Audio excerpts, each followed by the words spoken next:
Red Pill Relationships, number 32. Red Pill Isolation.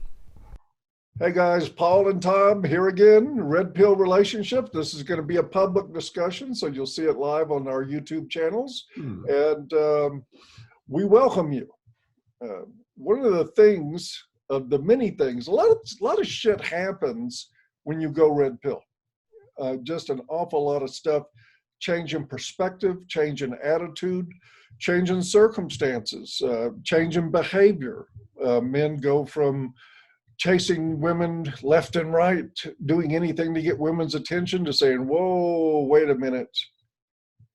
And then they find out that with this new thinking comes a problem of isolation. And that's exactly what happens. Yes. That there's a couple of forms of that. One, when you take red pills, then you're officially out of sync with the rest of the world. I mean, the rest of the world is blue pill. Yep. And they're like, drooling over women, even abusive, really shitty women. Good looking, doesn't matter. Yep. And so you're like, no, can't have that. And then you notice it also will affect family relationships. I can't tell you how many men I've heard from and talked to over the years that say, since I started doing this, my family is like, practically disowned me, or Yes.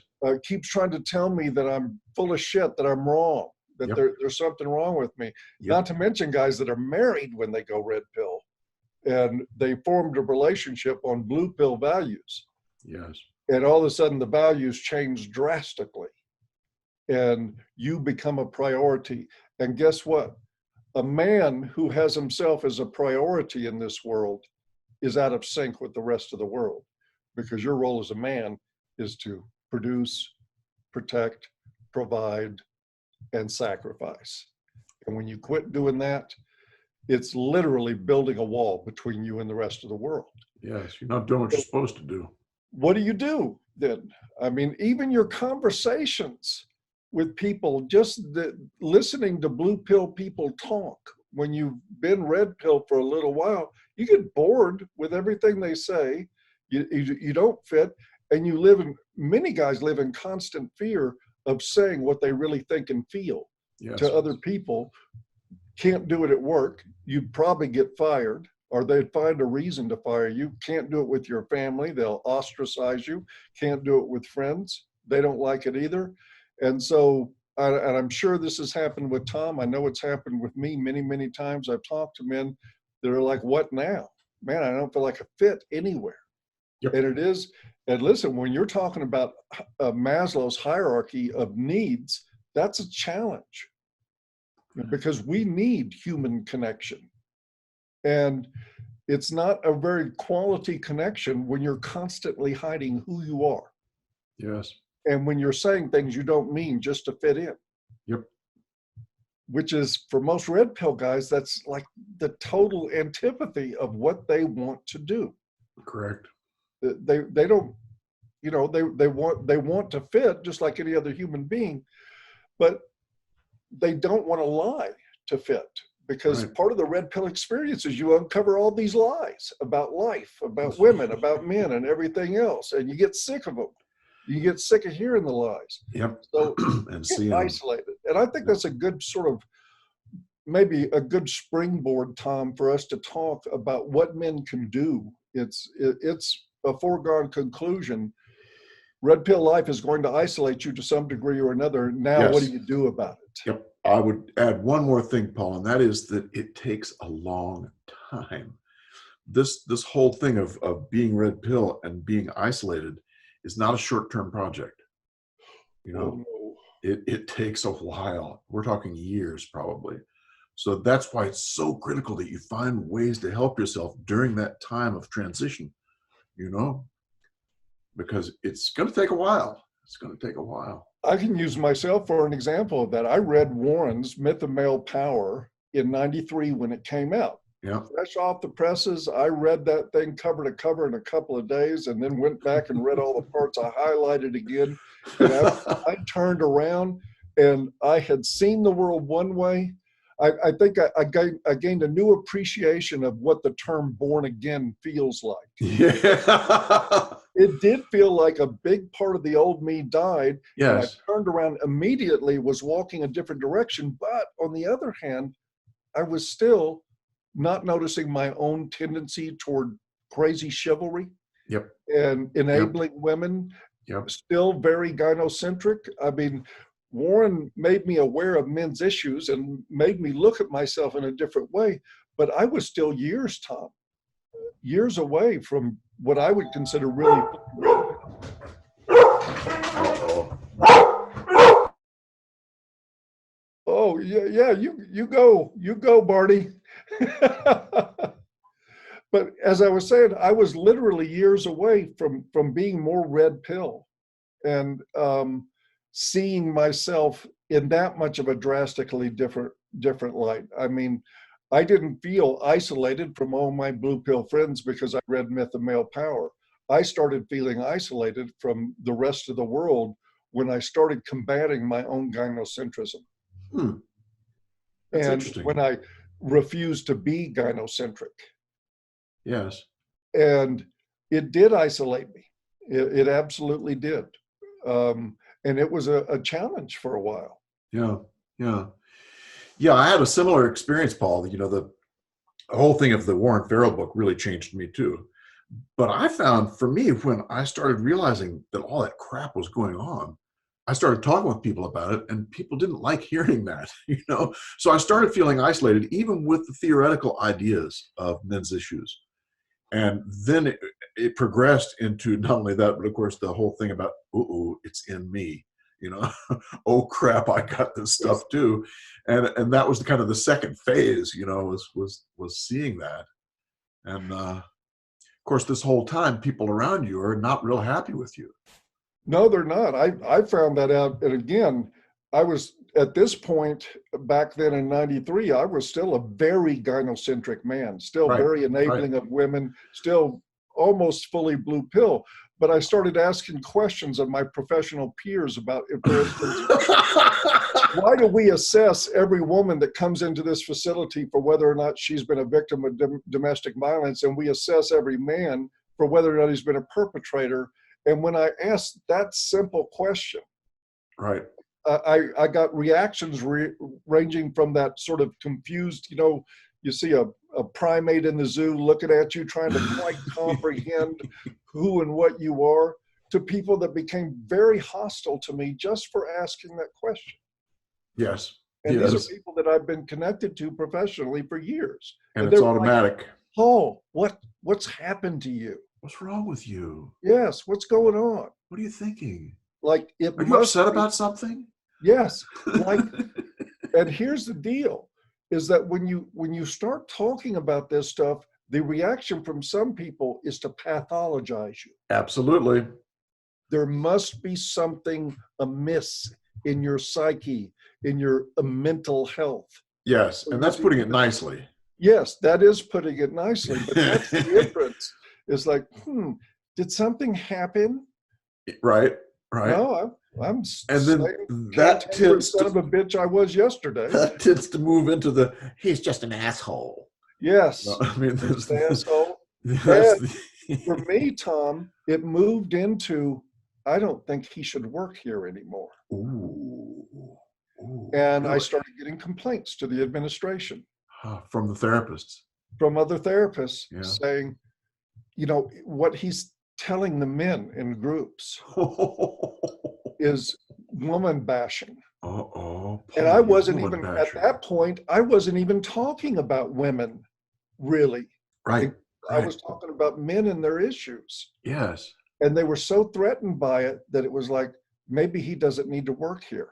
Wow. And that went on for years. Yeah, what was it like working there with people like that who were judging you in that way?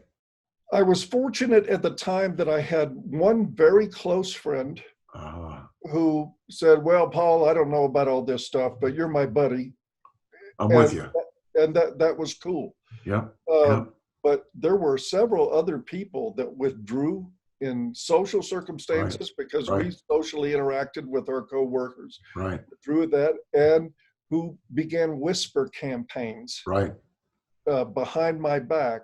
Relational aggression. Something's up with Paul. He's really a harm to women. Right. He's a misogynist. Yes. And I even had one suggest I not have women on my caseload anymore. And at this point, I was like, okay.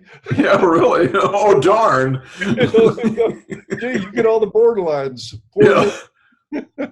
That's kind of the way I felt too at work. I'd get all the men, because when I first started there, it was got the 80s. The women didn't want to work with the men. They just wanted to say how terrible men were, and men wouldn't deal with their feelings and blah, blah, blah, blah. So I got this huge caseload of men.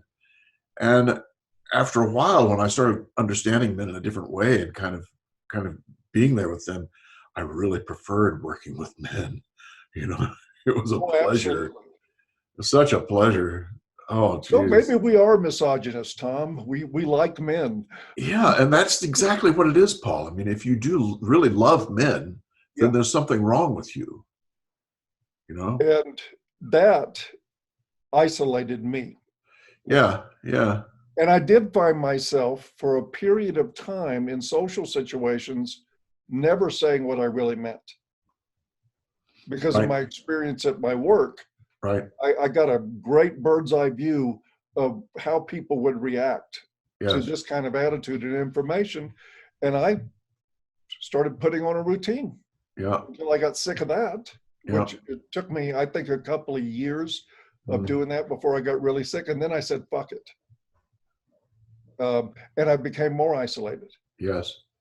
I had lost several friendships, and relations with family members deteriorated significantly. Yes, I remember that. They wanted to know why I hated women. Yes.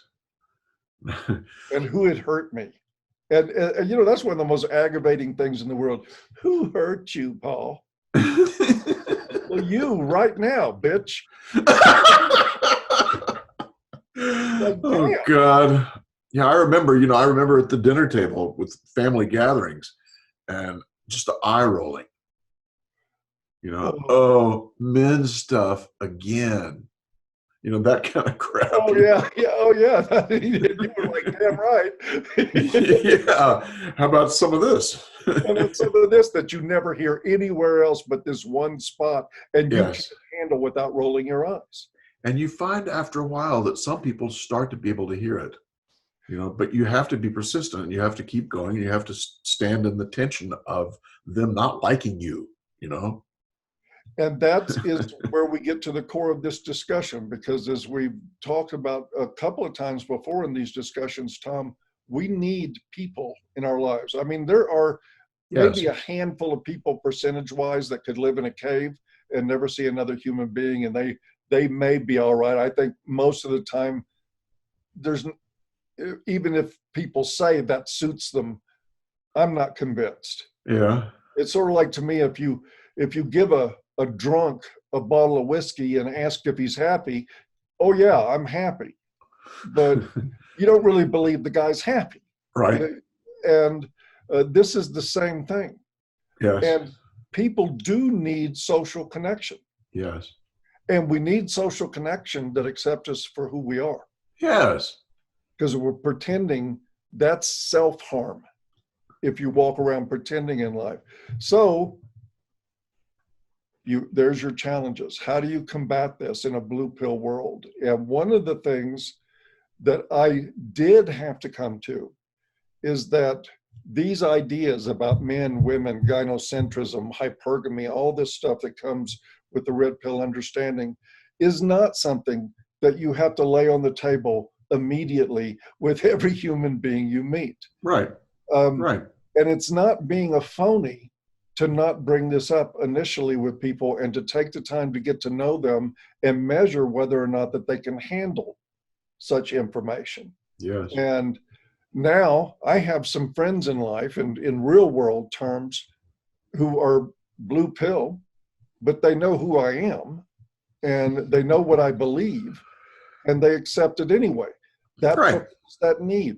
So one of the things I want to suggest is that using some discretion and looking at people and measuring them up before you dump this on them, because keep in mind, remember how shocked you were when your eyes were opened to this. Yes. It's difficult when it happened to you. You're like, God damn, I never thought of this shit. And it takes a while to let it sink in. It does take a while to let it sink in. So you meet somebody socially and you start talking about male versus female suicide rates in the first 5 minutes. Probably not a good idea when it comes to cultivating social connection. And again, I'm not suggesting that people hide who they are. I'm suggesting you get to know people in bits and pieces, and that you cultivate an environment in a relationship with another person where you're able to put your stuff on the table fully and completely.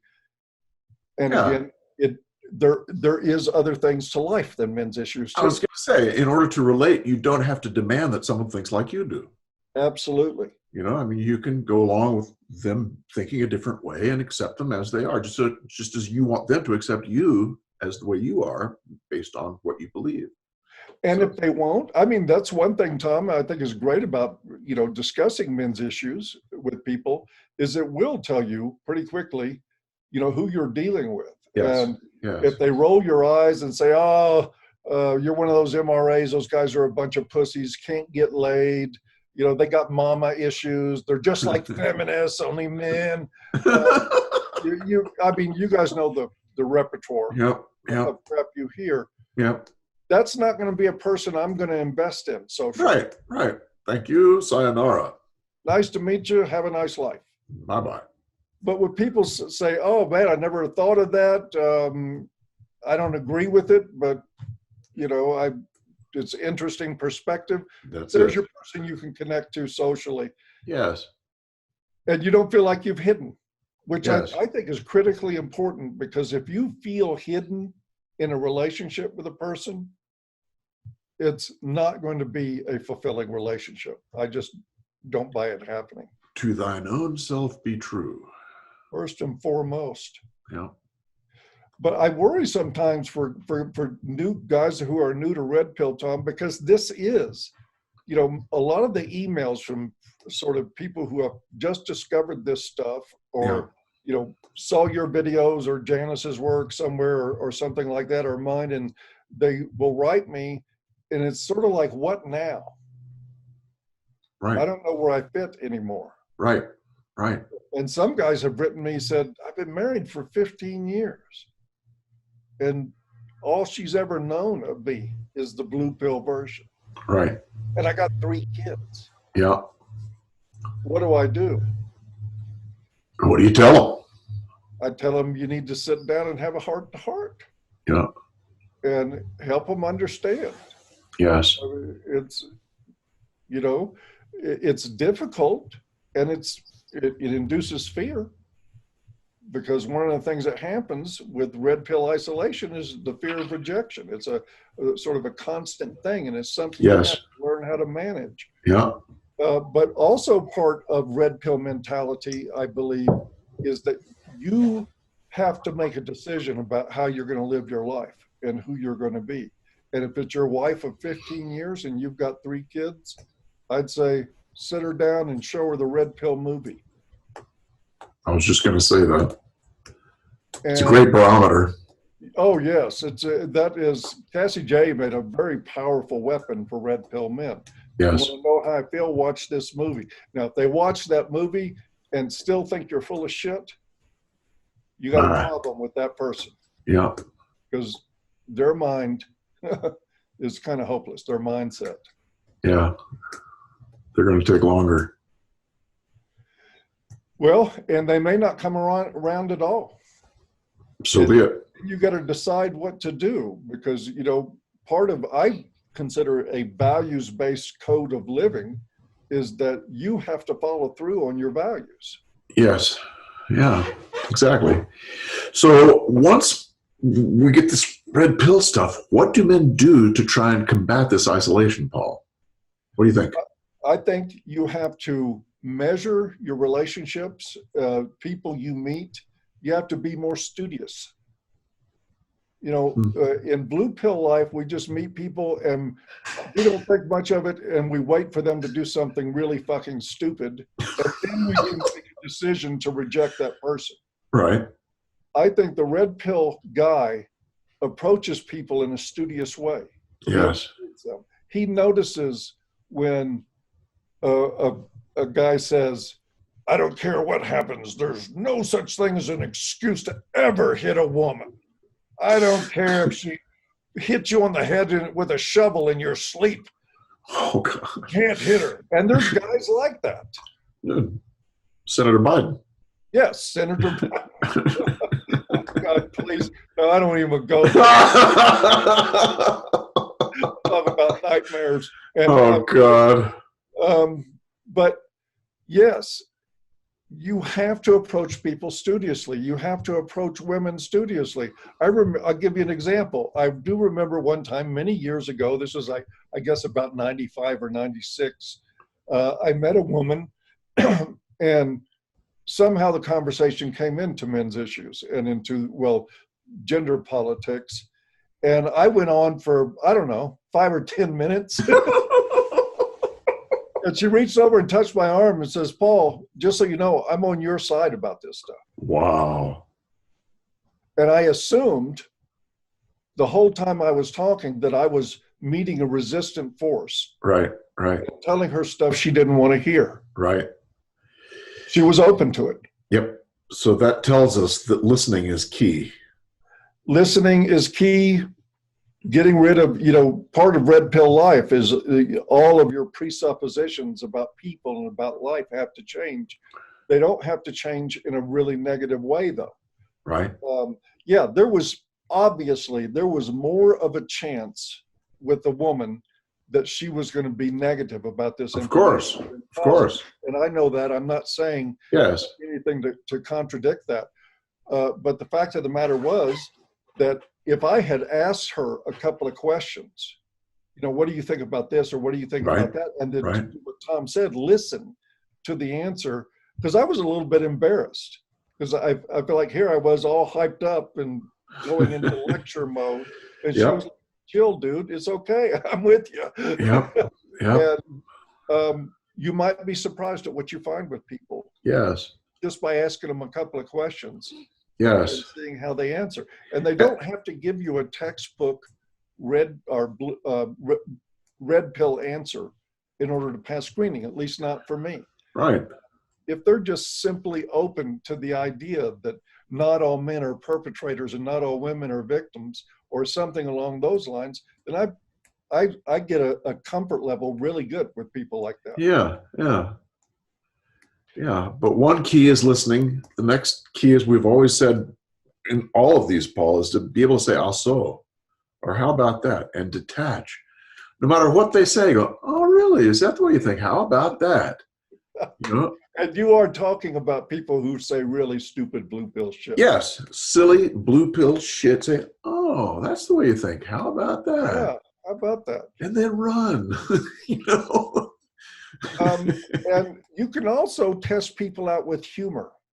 Yeah, there you go. I remember being at a gathering of people socially, and one of the women there, she was being good-natured, and she was, I guess, in her late 40s, early 50s, but still an attractive woman.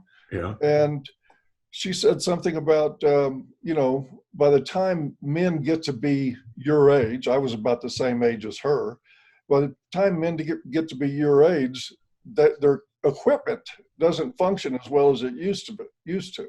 But if they make up for it with enthusiasm, then that's okay with me. And I said, oh, I get what you're saying. I know the same thing. Because by the time women get your age, their looks are fading. Whole table got real quiet for a second. Yeah, really. But then a few people laughed. She did not laugh. But some other people did. Yeah, part of the equipment getting less effective may be due to that less attractiveness. You think? It's kind of hard to, you know what I mean. And partly women would say, well, I could take a pill for my heart on. What are you going to do about your face? But anyway, bad topic. Oh, Paul, you misogynist, you. Yes, you misogynist. And the thing is, I find that poking fun at people, because I didn't mean what I was saying to be hurtful to her. Right. It angered her. It did. You could tell. Because no one had ever brought that up to her before. Yeah, and you could tell that every little tiny crow's feet on her face, every little imperfection, she felt like was under a microscope in that moment. Right, right. And, of course, while I meant no harm by this, I also don't feel responsible for women's sense of vanity. I mean, she took a good-natured shot at men, Yep. and she got one back. Exactly. Found out that she couldn't take what she was dishing out. Yes. And that's okay. You're going to cut a lot of losses in red pill life. Yes. Some people end up having to cut their whole families, Tom. Yes, I know. And I would just urge you not to give up with your family. Don't give up, because it takes a while. It takes years. And the eye rolling and the whispering behind the back and the he's a misogynist kind of stuff gets more diluted after a while. And people start then asking questions. Well, what is this? Why is the suicide thing like that? And then you've got an opening. So, but that takes years. Sometimes it takes years, and some people are quicker than others, Paul, to pick this up. But don't give up on people. And also don't put yourself into a situation where you're being abused either. Because sometimes people get so upset about this stuff that they'll literally abuse you. Screw that. That's not what I'm talking about. I'm talking about people who are just kind of irritated with you or can't hear the gist of what you're saying. Not people who are being abusive and really nasty. I'm glad you pointed that out too, because that is, and I agree with you that it's important, really, especially with family of origin, that you try to be flexible, and that you give people a chance, because you can do damage to those relationships that alters the course of your life if you're not careful. Yes. Yeah. And so while I have suggested to men several times, when the families are just being crazy abusive, and like in an argument, taking the side of the daughter-in-law over the son and creating that kind of damage, you may need to walk away in those situations. At least temporarily. Yeah, at least temporarily. You may need to get, and always, I'd never hesitate to pull myself out of a situation where I'm being abused. I don't care. Exactly. Exactly. But it's a big decision. What happens a lot of times with red pill conversion too is you get red pill rage. You're angry. You're angry. Oh boy. What oh boy. Believe you're angry at people for being so dumb about men and women. I mean, you are. That's part of the deal. Absolutely. And overreact. And then people say to you, isolating yourself more. You're just an angry man. And the first response is, no, I'm not. But the truth is you are. And that's okay. It's a part of understanding this crap. It's a part of moving through it. As you get pissed off that the shit is happening. And so when people go, oh, you're just angry, the immediate response, Paul, is, no, I'm not. Fuck you. But the truth is, you're damn right I'm pissed off. And guess what? It is perfectly appropriate to just look somebody dead in the eye and say, okay, yeah, I'm angry. Now, please point out to me why there's something wrong with that. Why am I not allowed to feel anger? Yeah, and the question is not whether I'm angry or not. The question is, why aren't you? That, and why are you so frightened? I'm feeling, you guys talk about wanting men to express feelings all the time. And the moment I express something that is uncomfortable for you, you don't want those feelings anymore. That's it. To challenge them on their own hypocrisy. Yeah. But in the end, I really hope guys that are facing this really pay attention to what Tom said, because it can really bring a sense of, if you just write off everybody off the bat who doesn't think like you, you're going to isolate yourself further. Yes. And it's not healthy, guys. Right. Even if people are imperfect people are perfectly fine for achieving the type of social connection, love, and intimacy needs that Maslow talked about in his hierarchy. None of us are perfect. I mean, and that's something, in all honesty, Tom, that I had to come to terms with. I thought I had found, I felt very evangelical early on in Red Pill days. Yes. Thought I had found the truth. Yes. And then I am reminded that somebody said, trust the man who's looking for God, beware the man who says he's found him. You have to, even as profound as this knowledge is, taking it with some humility is a good idea. Yeah. Because there are different sides to life than just red pill. Yes. Indeed there are. And it's a really tough time. You know, this initial phase of going into the red pill piece is just, it's very tough. And that's why Paul and I and Janice are starting a new website that's going to try and help people who are red pilled to connect with one another. Because we see this problem, man. We've seen it over and over again in ourselves and in the people around us, the people we talk to, and the people that hear our videos. And we see the same question over and over again. How can I find other red pill people? You know?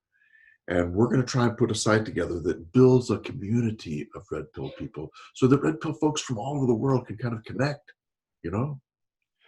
And what we found here, I'll give you an example, and I'm really excited about this project. Yeah, I'm me very, too. very excited about it. I think it has a lot of potential for some time now, for I know over a year on my Patreon and SunscribeStar, and I think about the same amount of time over on Tom's.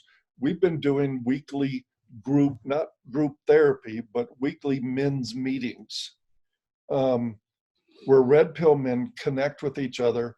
And the group has expanded into a Thursday night on my Patreon.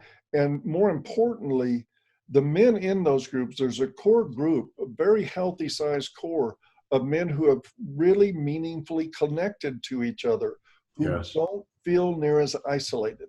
Right. And it is that's about all I can say about the groups, because we do have confidentiality agreements in there. I can't discuss exactly what people talk about. What I can tell you is that the group, if you ask the guys in those groups, they would tell you, because they're showing up every Saturday, like clockwork, over and over and over again. They feel connected to the other men in that group, and they are connected to them. And some of them have begun forming friendships outside, in the real world terms. And it combats the isolation. Yes. It is one of the most important things, because we're not kidding ourselves here. Red pill mentality isolates you from 98, 99% of the world. It does. You become literally a round peg trying to fit in a square hole. And it's challenging and it's isolating. And you see this online a lot of times, Tom, with guys who are just, their anger is incredibly intense. Yes. And we know, we're not judging that. We know that they come by the anger honestly, but we also know that being isolated, feeling alone with that anger, tends to intensify it. Yep. And makes it something that's unhealthy. And we have to be able to own that there are real challenges in the mental health area for red pill men. And I don't mean saying they're crazy or anything like that, but what I'm saying is isolation is unhealthy for most men. Feeling rejection is unhealthy for most men. And we need to do something. And this is why I'm so excited about this project. That we can actually ameliorate some of that stuff significantly, simply by creating an environment where red pill men can connect with each other. Yes. And you're going to be hearing more about this in the days ahead from Tom and Janice and I. And I'm really looking forward to that happening, because we're already seeing with the groups that we have there is a profound impact on these men's life, not feeling so alone, having a place they go to every week where they can talk openly about what's really on their minds. Yes. And what they really think and feel with no shame, nobody trying to control them or silence them or anything. As a matter of fact, the environment is one that encourages, man, hell yeah, talk about it. Yep. Talk about it with each other. But it's not a psychotherapeutic, here's a box of Kleenex, sit down and feelings environment, nor does it shame men for those feelings. If men need Exactly. to cry, they will, and that's fine. Yep. We find interestingly with men that if they're connected to other supportive men, their emotional needs are largely satisfied in many ways. Yes. It's absolutely incredible. Yes. So I'm really, really, really excited about this. Me Tom. too, Paul. Yeah, I think it's going to be a great thing. I think it's one thing that we can do to help with the whole red pill isolation piece. And I'm looking forward to getting started. I'm hoping we're going to get started by February 1, but we'll see. We'll see. February 1. Well, hey, look, February the 8th is my birthday. Well, there you go. We're going to set that. I'm setting that and proclaiming that as our launch date. I'll do it to Feb 14. Oh, yeah, not February 1st. That's my birthday. Well, is that your birthday? You were Yeah. born Valentine's Day? Don't rub it in. Holy shit. No, man, I'm game, set, match. That's a win, man. It taught me to fight when I was in elementary school anyway. The red pill giants Little born on Valentine. Valentine's Day. Oh, God. We're ready for the flood. Yeah, well, sometime in February would be a good time to Let's launch hope so. And I'm hoping Feb 1st, but we'll see.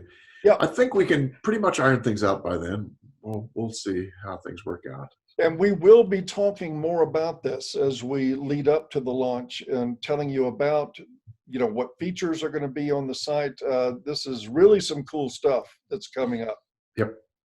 You red pill men will be able to easily develop a community where they connect with each other about more than just problems. Yep. Indeed. And I'm looking forward to it. Me too. Are we finished? I think we are. I think we are. At least for the time being. Thank all of you, your Patreon, SunscribeStar guys. You're the reason that this is still happening. Yeah, really. And we appreciate it greatly. And if you happen to be seeing this and you haven't joined the Patreon or SunscribeStar and would like to, link below. Come on and join us. Come on and let's do it. That's good. All right, Paul. All right. You take care. We'll see you guys. Bye-bye. Bye-bye.